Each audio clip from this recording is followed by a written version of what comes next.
Hello dear students, today we are going to learn and understand how to solve practice set 48 of chapter number 13 Pythagoras theorem from 7th standard mathematics.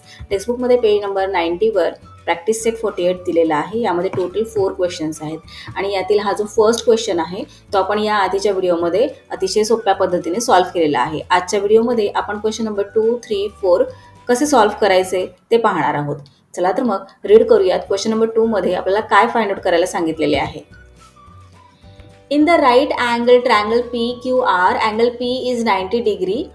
If length of PQ is 24 centimeters and length of PR is equal to 10 centimeters, then find the length of segment QR. इथे एक triangle दिलेला आहे, triangle PQR. Triangle PQR मधील angle P आहे 90 डिग्रीचा. हे पहा, इथे आपण नाव देऊयात. अँगल P आहे 90 डिग्रीचा आणि या ट्रायंगलचे नाव काय आहे, PQR. P 90 डिग्रीचा दिलेला आहे, सो इथे आपण P 90 डिग्रीचा ड्रॉ करून घेतला. तर इथे नाव देऊयात Q आणि इथे नाव देऊयात R. झाला हा triangle, right angle triangle PQR आणि त्यातील अँगल P 90 डिग्रीचा. पुढे काय दिलंय, if length of PQ is 24 centimetres. Length of PQ किती आहे, 24 सेंटीमीटर्स आणि लेंथ ऑफ PR आहे 10 सेंटीमीटर्स. PR किती आहे, 10 सेंटीमीटर्स. मग पुढे काय दिलंय, find the length of segment QR. ही जी सेगमेंट आहे, सेगमेंट QR, या सेगमेंट QR ची लेंथ आपल्याला फाइंड आउट करायची आहे. आता इथे तुम्हाला तर माहीतच आहे की कोणत्याही राईट अँगल ट्रायंगल मध्ये जो अँगल 90 डिग्रीचा असतो त्याच्या बरोबर समोरची जी सेगमेंट असते, जी साईड असते, ती काय असते, त्या राईट अँगल ट्रायंगल मध्ये काय म्हणतात, त्याला म्हणतात हायपोटेनियस. बरोबर. सो इथे आपल्याला हायपोटेनियस फाइंड आउट करायचा आहे. In triangle PQR angle P is equal to 90 degree, hence side QR is the hypotenuse. According to Pythagoras theorem. आपल्याला पायथागोरस थिअरम काय आहे ते माहित आहे, हो ना. काय आहे पायथागोरस थिअरम? पायथागोरस थिअरम आहे hypotenuse square is equal to base square plus height square. आता इथे आपल्याला हायपोटेनियस फाइंड आउट करायचा आहे. हायपोटेनियस आहे QR, सो QR चा square is equal to base काय आहे, PR चा स्क्वेअर प्लस हाईट आहे PQ चा स्क्वेअर. QR आपल्याला फाइंड आउट करायचा आहे. बरोबर. मग QR चा square as it is write करूयात आणि PR किती दिलेला आहे, 10 सेंटीमीटर्स. सो 10 चा स्क्वेअर प्लस QR आहे 24 सेंटीमीटर्स. So 24 सेंटीमीटर्सचा square. आता 10 चा स्क्वेअर काय आहे, किती इझी आहे, 100 आहे, आपल्याला माहित आहे ना. सो इथे राईट करून घेऊयात 100 प्लस 24चा काय स्क्वेअर आहे. तर बऱ्याच जणांना स्क्वेअर्स पार्ट नसतात, पार्ट असलेले खूप चांगले. 30 पर्यंत तरी स्क्वेअर पार्ट करून घ्यायचे आहेत, त्यामुळे आपला जो कॅल्क्युलेशनचा टाइम आहे तो वाचणार आहे. चला, आता ज्यांना माहीत नाहीये त्यांच्यासाठी आपण इथे 24 मल्टिप्लाइड बाय 24 करूयात.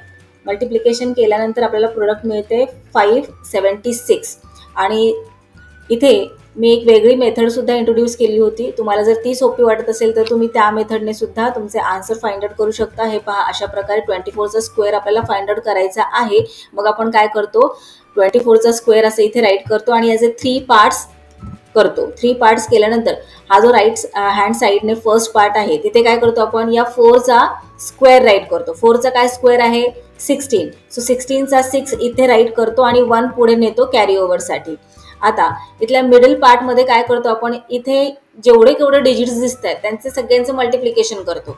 सो 2 4 जार 8, 8 2 जार 16 आणि हा कॅरी ओव्हरचा 1 17. सो 17चा 7 इथे राईट करणार आणि 1 कॅरी ओव्हर. आता हा जो 2 आहे त्याचा स्क्वेअर राईट करायचा आपल्याला. सो 2 2 जार 4 आणि हा कॅरी ओव्हरचा 1 5. झाले आपले आन्सर 576. हे पहा, अशा प्रकारे मल्टिप्लिकेशन करून सुद्धा तेच आन्सर आलेले आहे आणि अशा प्रकारे आपण केले तरी सुद्धा तेच आन्सर आलेले आहे. सो 24चा स्क्वेअर आहे 576. राईट केला. आता नेक्स्ट स्टेपमध्ये ॲडिशन करायची आपल्याला. सो QR चा square is equal to 100 plus 576 किती होणार, 676. आता इथे आपल्याला QR फाइंड आउट करायचा आहे आणि इथे QR चा स्क्वेअर आहे 676. बरोबर. मग आपल्याला इथे 676चा स्क्वेअर रूट राईट करावा लागणार आहे. मग 676चा स्क्वेअर रूट काय असणार आहे जरा विचार करा. आता हे पहा, इथे 576 आलेला आहे बरोबर, आणि 576 हा कशाचा स्क्वेअर आहे, 24चा बरोबर. आणि 576 पेक्षा 676 हा मोठा नंबर आहे. मग 676 हा कोणत्या नंबरचा स्क्वेअर येऊ शकतो, 25चा तर येणार नाही बरोबर, कारण जर 25चा असता तर युनिट प्लेसवर सुद्धा 5च असता बरोबर. पण इथे युनिट प्लेसवर आहे 6 म्हटल्यावर आपण 26चा आहे का ते चेक करून पाहूयात. हे पहा, 26 मल्टिप्लाइड बाय 26 केल्यानंतर आपल्याला प्रोडक्ट काय मिळालेले आहे, 676. म्हटल्यावर 676 हा कशाचा स्क्वेअर आहे, 26चा. इथे राईट करूयात, QR square is equal to 26 square.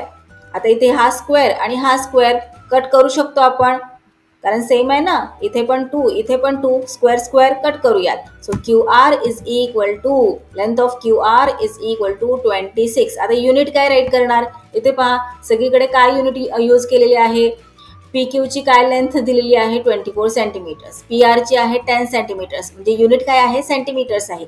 मग फायनल आन्सर मध्ये सुद्धा आपल्याला युनिट सेंटीमीटर्सच राईट करावे लागते. राईट केले इथे 26 सेंटीमीटर्स. चला, क्वेश्चन नंबर 2 झाला. आता क्वेश्चन नंबर 3 पाहूयात. किती इझी क्वेश्चन्स आहेत की नाही पायथागोरस थिअरम चे. क्वेश्चन नंबर 3 आहे, in the right angle triangle LMN angle M is 90 degree. हे पहा, आता हा ट्रायंगल इथे आपण ड्रॉ केला आणि अँगल M आपल्याला 90 डिग्रीचा दाखवायचा आहे. केला अँगल M 90 डिग्रीचा. आपण शो केलेला आहे की अँगल M आहे 90 डिग्रीचा, म्हटल्यावर इथे हा अँगल असणार आहे अँगल L आणि हा अँगल असणार आहे अँगल N. झाला हा राईट अँगल ट्रायंगल LMN. पुढे काय दिलेलं आहे क्वेश्चन मध्ये, if length of LM is 12 centimetres, length of LM किती आहे, 12 सेंटीमीटर्स, आणि लेंथ ऑफ LN दिलेलं आहे 20 centimetres. So 20 centimetres. Find the length of segment MN. आपल्याला सेगमेंट MN ची लेंथ फाइंड आउट करायला सांगितलेली आहे. आता इथे या राईट अँगल ट्रायंगल मध्ये अँगल M 90 डिग्रीचा आहे, म्हटल्यावर याच्या जी समोरची एक्झॅक्ट समोरची जी साईड आहे ती काय असणार आहे, हायपोटेनियस बरोबर. आणि सेगमेंट MN काय आहे, इथे सेगमेंट MN आहे बेस, सेगमेंट LM आहे हाईट. सो इथे आपल्याला या बेसची लेंथ फाइंड आउट करायची आहे. सो इथे राईट करूयात आपण, in triangle LMN angle M is 90 degree, hence side LN is the hypotenuse. According to the Pythagoras theorem. Pythagoras theorem काय सांगतो आपल्याला, hypotenuse square is equal to base square plus height square बरोबर. आता जेव्हा कधी लक्षात घ्या, कोणत्याही राईट अँगल ट्रायंगलमध्ये आपल्याला हायपोटेनियस फाइंड आउट करायला सांगितला जातो, तेव्हा सुद्धा आपल्याला हाच थिअरम, पायथागोरसचा थिअरम यूज करायचा आहे. बेस फाइंड आउट करायचा असेल तरी सुद्धा आपल्याला पायथागोरसचा थिअरम यूज करायचा आहे. जर हाईट फाइंड आउट करायला सांगितली कोणत्याही राईट अँगल ट्रायंगल मधली, तरी सुद्धा पायथागोरस थिअरमचाच यूज करून आपण हाईट फाइंड आउट करायची आहे. आता प्रत्येक क्वेश्चनच्या आन्सरमध्ये आपल्याला हा थिअरम राईट करायचाच आहे का, नाही राईट केला तरीही चालणार आहे. इथे hypotenuse square is equal to base square plus height square असे नाही राईट केले तरी सुद्धा चालणार आहे. पण तुम्हाला लक्षात यावं यासाठी मी प्रत्येक आन्सरमध्ये अशा प्रकारे हा पायथागोरसचा थिअरम राईट करते. तुम्ही इथे या थिअरमच्या ऐवजी डायरेक्ट हे नाव राईट केले तरी चालणार आहे. हे पहा अशा प्रकारे. आता हायपोटेनियस इथे काय आहे, LN आहे ना, मग LN square is equal to base काय आहे MN, so MN square plus height काय आहे LM, सो LM स्क्वेअर. असं राईट केलं तरीही चालणार आहे. ही जी स्टेप आहे hypotenuse square is equal to base square plus height square, हे नाही राईट केलं तरी इट्स ओके, राईट केलं तर चांगलीच गोष्ट आहे. आता हे पहा, LN किती दिलेला आहे, LN आहे 20, सो 20चा square is equal to MN आपल्याला फाइंड आउट करायचं आहे, म्हटल्यावर इथे आपण MN square as it is write करणार, प्लस LM किती दिलेला आहे, LM आहे 12 सेंटीमीटर, सो 12चा स्क्वेअर. आता इथे 20चा स्क्वेअर काय येतो, 20चा स्क्वेअर येतो 400, is equal to mn square as it is write करणार, प्लस 12चा स्क्वेअर काय आहे 12चा स्क्वेअर आहे हे पहा. आता इथे मल्टिप्लिकेशन करून सुद्धा तुम्ही फाइंड आउट करू शकता किंवा तुमचा पार्ट असला तरी इट्स ओके.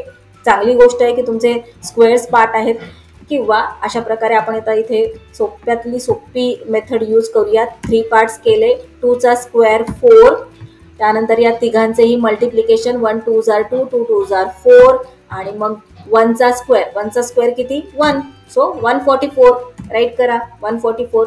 आता इथे आपल्याला mnचा स्क्वेअर राईट हँड साईडला एकट्यालाच ठेवायचा आहे आणि हा जो नंबर आहे त्याला इक्वल टूच्या लेफ्ट हँड साईडला पाठवायचा आहे. आता 144 जर इक्वल टूच्या लेफ्ट हँड साईडला जाईल तर इथे तो प्लसमध्ये आहे, इकडे गेल्यानंतर ना तो मायनसमध्ये चेंज होणार, हे आपल्याला सगळ्यांना माहीत आहे. So 400 minus 144 is equal to mn square. 400 मधून 144 सबट्रॅक्ट केल्यानंतर आपल्याला आन्सर मिळते 256. राईट करूया तिथे 256 इज इक्वल टू mnचा स्क्वेअर. आता इथे आपल्याला mn फाइंड आउट करायचं आहे. आपल्याला काय मिळालेलं आहे mnचा स्क्वेअर, बरोबर म्हटल्यावर आता इथे आपल्याला 256 कोणत्या नंबरचा स्क्वेअर आहे ते पाहावं लागेल, म्हणजेच त्याला स्क्वेअर रूट असे म्हणतात. 256चा स्क्वेअर रूट आपल्याला फाइंड आउट करावा लागेल. काय येणार 256चा स्क्वेअर रूट, तर हे पहा 16 मल्टिप्लाइड बाय 16 केल्यानंतर आपल्याला आन्सर मिळते 256. म्हटल्यावर 16चा स्क्वेअर आहे 256. राईट करूया तिथे 16 square is equal to mn square.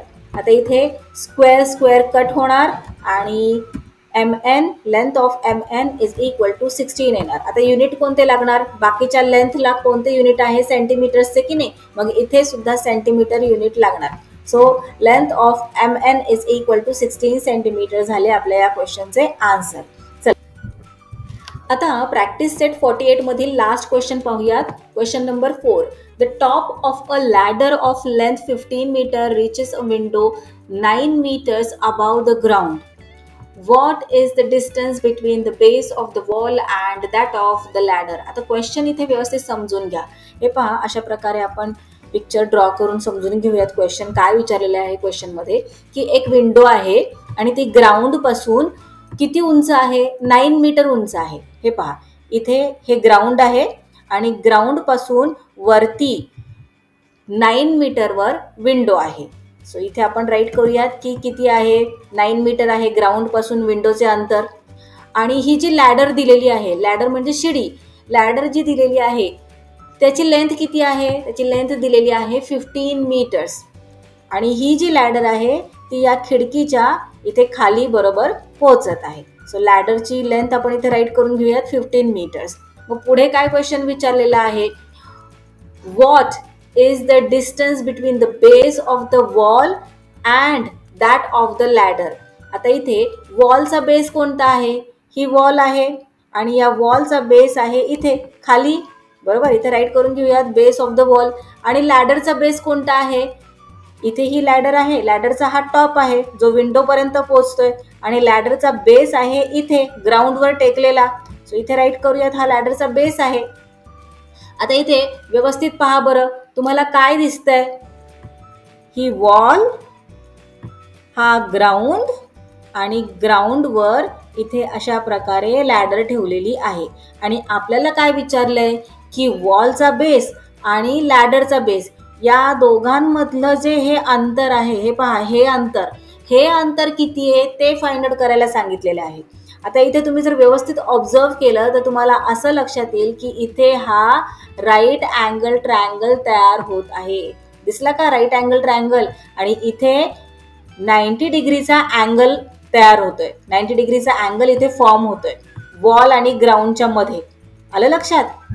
मग आता इथे आपल्याकडे डिस्टन्स कोणते कोणते आहे, तर हे डिस्टन्स आहे 9 मीटर, लॅडरचे इथे डिस्टन्स दिलेले आहे 15 मीटर आणि आपल्याला हे ग्राउंडचे जे डिस्टन्स आहे वॉल पासूनचे या लॅडर पर्यंतचे हे फाइंड आउट करायचे, म्हणजे बेस फाइंड आउट करायचा आहे. सो किती इझी आहे, फक्त क्वेश्चन समजला पाहिजे. चला आपण सॉल्व्ह करायला घेऊयात. आणि हे पहा इथे आपण नाव पण देऊयात. हा जो अँगल इथे फॉर्म झालेला आहे त्याला ए नाव देऊयात. इथे याला बी नाव देऊयात आणि इथे हा जो अँगल फॉर्म झालेला आहे याला सी नाव देऊयात, म्हणजे आपल्याला आन्सर फाइंड आउट करणे इझी जाईल. चला आता इथे राईट करून घेऊया. The wall and the ground form and angle of 90 degree. जसं की आपण पाहिलं की वॉल आणि ग्राउंड कोणता अँगल फॉर्म करतोय 90 डिग्रीचा. The ladder, wall and ground form a right angle triangle ABC with angle B is equal to 90 degree. Right angle form झालेला आहे की नाही, right angle triangle ABC, triangle ABC आणि त्यातला अँगल B आहे 90 डिग्रीचा. Now here length of AC is 15 meter and length of AB is 9 meters. हे पहा आपण पाहिलं ना, लेंथ ऑफ AC किती आहे 15 मीटर्स आणि लेंथ ऑफ AB किती आहे 9 मीटर्स. आणि आपल्याला length of BC find out करायचं आहे. BC काय आहे इथे, तर वॉलचा बेस आणि या लॅडरचा बेस यामधलं डिस्टन्स आहे BC. इथे राईट करून घेऊयात. अकॉर्डिंग टू पायथागोरस थिअरम, इथे आपण पायथागोरस थिअरमचा यूज करून हा बेस फाइंड आउट करू शकतो, हो ना. So according to the Pythagoras theorem hypotenuse square is equal to base square plus height square. इथे हायपोटेनियस आहे AC, सो ACचा square is equal to base आहे BC, सो BCचा स्क्वेअर प्लस हाईट आहे AB, so AB square. AC आहे 15 metre, so 15 square is equal to BC आपल्याला find out करायचं आहे म्हणून BC square as it is write करणार आणि AB आहे 9 मीटर्स म्हणून इथे राईट करूयात 9 स्क्वेअर. आता 15चा स्क्वेअर किती, सो 15चा स्क्वेअर आहे 225 is equal to BC square plus 9चा स्क्वेअर 81, सो 81 इथे राईट केलं. आता आपल्याला BCची व्हॅल्यू फाइंड आउट करायची आहे म्हणून आपण BCला एकट्यालाच इक्वल टूच्या राईट हँड साईडला ठेवूयात आणि हा जो 81 आहे त्याला इक्वल टूच्या लेफ्ट हँड साईडला पाठवून देऊया.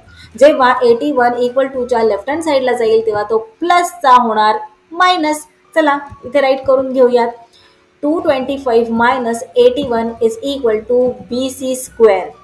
225 मधून 81 सबट्रॅक्ट केल्यानंतर आपल्याला आन्सर मिळते 144 is equal to BC square. आता 144 कोणत्या नंबरचा स्क्वेअर आहे ते तर आपल्याला माहीतच आहे, 12चा स्क्वेअर आहे, हो की नाही. सो इथे आपण नेक्स्ट स्टेपमध्ये राईट करूया. 12 square is equal to BC square. आता इथे स्क्वेअर आहे, इथे स्क्वेअर आहे, दोन्हीकडे स्क्वेअर आहे, सो स्क्वेअर स्क्वेअर इथे कट केले तरी चालणार आहेत. So BC is equal to 12 आणि आता युनिट कोणते राईट करणार, युनिट राईट करणार मीटर, कारण इतर ठिकाणी मीटर हेच युनिट राईट केलेले आहे. So 12 metres. फायनल आन्सर इथे राईट करूया. The distance between the base of the wall and that of the ladder is 12 metres. So इथे अशा प्रकारे आपला हा प्रॅक्टिस सेट 48 संपूर्ण सॉल्व्ह करून झालेला आहे. That's all to today. We meet again in our next video. Till then keep learning, keep enjoying. Bye bye.